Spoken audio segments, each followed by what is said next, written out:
每次見到呢張相，都會令到我回想起返呢3年入邊所做嘅每一件事。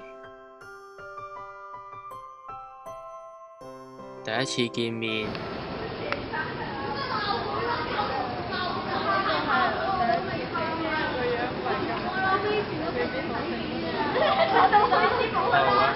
你依家咪要走啊？好啦，拜拜。係咪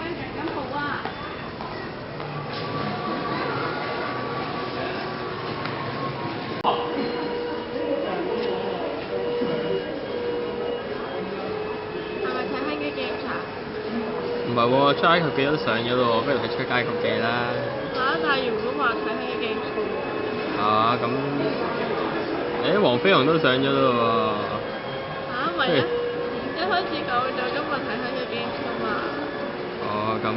咁點算啊？但係霍金又上咗咯喎。你自己睇啦。等緊食咩好呢？鹹仔都好似唔錯喎，就食鹹仔啦。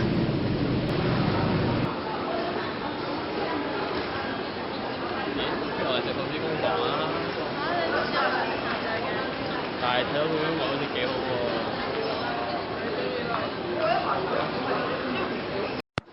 食啲咩好呢？星洲辣沙又好似好辣喎，呢排有少喉嚨痛，但係係人氣商品喎。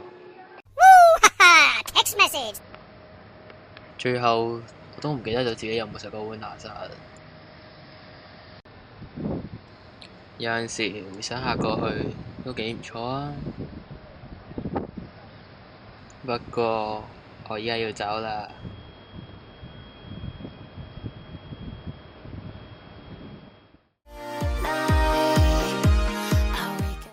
其實一路都有人問過我，呢個人咁三心兩意，其實你最愛嘅係邊個啊？